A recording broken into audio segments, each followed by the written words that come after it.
See, you're a legend from Safa and Nashville. Oh wow, Tennessee missing salty H2O, man. You know what? I was landlocked for a couple times, man. I got so desperate I would go into a lake and wait for boats to go by and then wear a mask and watch waves lap up against the mast to get bowled. So your mind is a powerful thing. Use your mind and imagination. One time I was also landlocked in Taiwan, like back in the 80s, doing some work on a board project, and I couldn't go surfing, but I imagined going surfing. And the day I got back, actually won a contest. So that the power of the mind is an amazing thing, and I think people need to utilize that more, especially if you're landlocked, man. That sucks. But maybe get in the water anyway. Maybe go swimming or find a lake, find a swimming hole. Alex Leon, no morning show today, guys. Sorry, but tune into them. They're really cool. There's some really interesting stuff going on, and they always cover a bunch of cool stuff. So yesterday's show, I was on there, and we talked a little bit about the first time I came out here and found this on the way back on this trip, and it was pretty interesting. So check it out on the APB YouTube channel. So sorry if I'm not keeping up with everybody. Let's see, Kevin. Yeah, thanks everyone for tuning in too. Jason, George, Alejo. Yeah, come to Costa Rica. I want to. Let's see. Okay, let's see. Can you name the biggest wave you remember dropping in on Mike? Probably Jaws. That was probably the biggest. But I've also gotten some really big waves out on the outer reefs on the North Shore. Maybe size-wise as big, but maybe not as bowly as the one in Jaws. The one in Jaws I towed. The other ones I'd paddle, I'd say. Yeah, so bummer. Taiwan has good waves. I just got reminded this. So I know that, but when I was there, I didn't know. And I actually went to Kenting and tried to surf, but it was pretty small. It was far away. I was all the way down at Tainan. So it was on the other side and kind of far away from the coast. Let's see. Butch, Mike, have you been to Siagaro Island, Cloud 9, Philippines? I haven't. I want to go to Philippines. That's one of my destinations for sure. Andre Hilario. Andre, what about Portugal waves? Portugal waves are unreal. I tell my wife I could move there part of the year because I love it there. It's one of my favorite places to go. Portugal's got amazing waves and pretty cool culture, and it's just really cool people, and it's awesome. I love Portugal. Let's see, what else? Aloha, I gotta go to work now. Cool, thanks for tuning in, brother. I'm gonna peel out of here shortly as well, so we might go to the other side and check out some surf, and just go check out the different parts of the island. Today might be a good lay day for that. All right. So yeah, where is this mic? So I'm in the point. This is the very point at teahupoo, and I will give you guys one last view if this camera works here. Yeah. So here's the point. This little sandbar thing right here, and it's not the best conditions today. It's kind of onshore and not. It's a little onshore and not the best conditions. So I think my lens might be a little dirty or something, but it's not the best. So someone wants me to explain the pecking order at pipe. Yeah, so I kind of have a theory for that. It basically gets down to two things: your technique and how good you are, and your respect for people in the lineup, and so.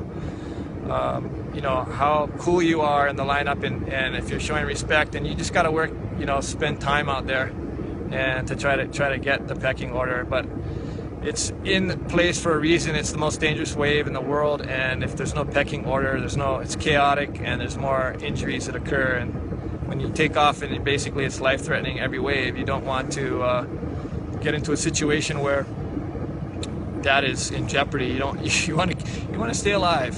So that's why there's the heavy pecking order out there. How tired were you in '96 after Hawaii, Cali? Yeah, cool, Jason. That was incredible trip that started at one of the stops was right out here actually at Chilps, and it was actually wasn't really the first spot, but it was kind of noted as the first spot. I was actually at another spot, but then I ended up here surfing here too as I followed that swell all the way up. And by the time I got to Hawaii, I was pretty beat, but I had like a day when I got to Hawaii, so that was kind of cool. That really saved me. And then I flew to Maui, and then up to California, and then we went out, went to another secret spot up there, and yeah, it was an amazing trip, and I was super wasted. Yeah. By the end of it, I was just basically like just felt like I was even half asleep. Yeah, so Dane Field asked, getting over fear of big waves, any advice? Yeah, you know, first of all, it might be a good idea to take like a static apnea class and learn how to hold your breath. And once you do that, that really helps your confidence level. But then slowly work your way up. You know, riding big waves is like driving fast on the freeway. You know, you don't start off learning how to drive fast on the freeway. You just slowly work your way up to it. It's the same thing, you know, you don't just paddle out to 20-foot surf if you've never surfed 10-foot surf or 5-foot surf. So you work your way up and you just constantly push it. It's like anything else. You just push past a little point of comfort, and then that's where development occurs. So you just kind of push past the comfort level, and then you can start, you know, growing and learning and experiencing. But nothing beats practice. So you can just see over here, it's pretty windy and not the best conditions there.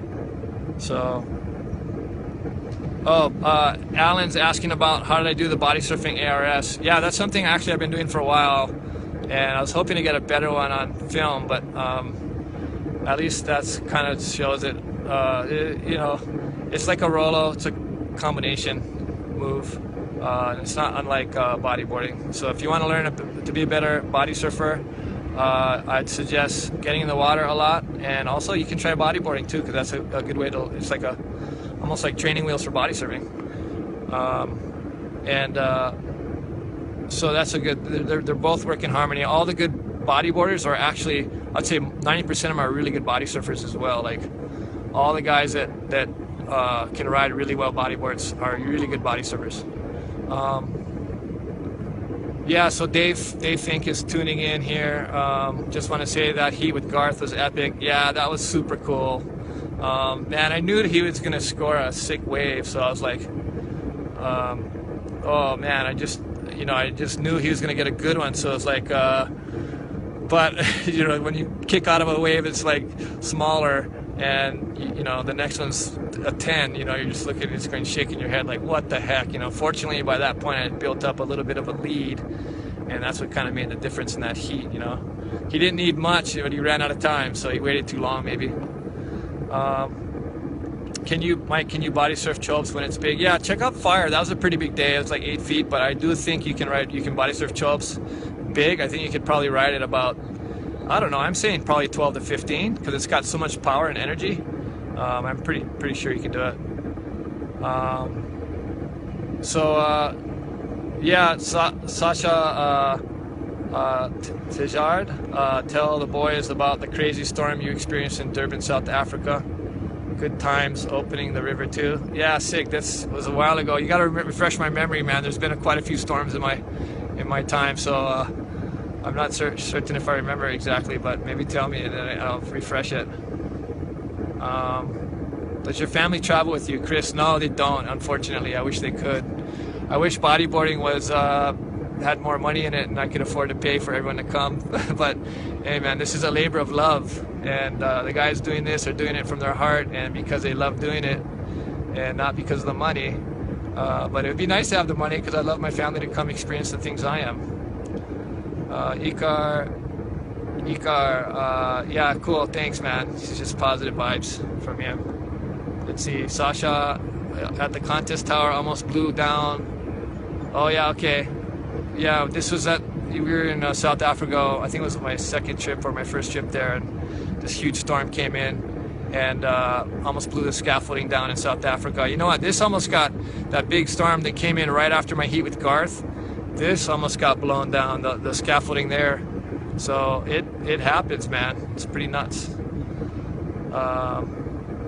Yeah, sick. Thanks for the positivity, Dane and Alan. Who's the best bodyboarder in the world right now? Gosh, that's a good question. I think you'll find out probably this event. Like, just watch and see who does the best, and you kind of make your own judgment. It's, man, there's so many guys that are so good. The level of riders now, and just the ability, the athleticism, and their technical expertise in the waves and what they can technically do on their board is just so unreal that there's a handful of guys that are just like, I'm considering the best wave riders that ever have been. So yeah, super rad riders. You ever get nervous while competing, especially riding against the level that you guys? Yeah, Charlie, you definitely get nerves. I feel more, for some reason, I'm just getting maybe a little more experience and just not as anxious about it. You know, you kind of take the Buddhist approach. You know, if it's something that you can do something about, then you can worry about it. But if you can't really do anything about it, then really worrying is not just going to help out. Got this guy paddling over to here.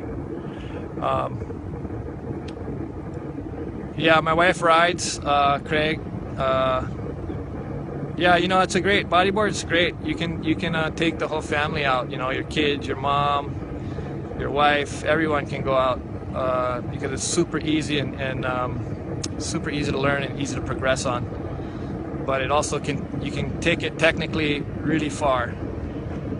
Worst injury, well, I'd say the shoulder injury is definitely my worst injury. I was out of commission for 3 months basically. I haven't really been able to ride much. Yeah, sick, you guys. Well, thanks for tuning in. I'm gonna sign off here, get some food, stretch out, and get ready for the next days. I might go to the other side, so you can kind of see the waves are really quite mushy. It's not even barreling out there. It's just white water. There's some, no, it's just crumbles. So yeah, someone's asking Garth about the sharks that side. It's yeah, there's a lot of fish activity out here. So far so good. You know, I don't know when the last attack was here, but everyone seems to be, the whole ecosystem here seems to be in harmony, which is good. Doesn't seem like there's too much overfishing. You know, people understand the sustainability, importance of sustainability, only taking what you need, and that's it. Otherwise, there won't be anything next time you go in. So cool, you guys. I'm gonna sign off, and we'll try to get. I think we're gonna probably go live tomorrow again, but yeah, we'll maybe get a different lineup for you, and if it gets hollow again, I'll try to get a better one from the barrel. That was kind of weak. Like, that wouldn't really even make my list. But the fact that I was able to get in there and try to do it live is pretty tough, because the connection speed here is it's like dial-up practically. It's pretty bad, and I'm just on this you know, roaming data plan, which isn't super functional. But okay, guys, well, have a good day, and yeah, thanks for tuning in from Teahupoo, Tahiti, and we'll catch you tomorrow. Watch the morning show on the APB website, apbtour.com, and then check out the APB Facebook page as well. And then check out here too. I'll be doing some posts as well. Take it easy, everyone. Aloha.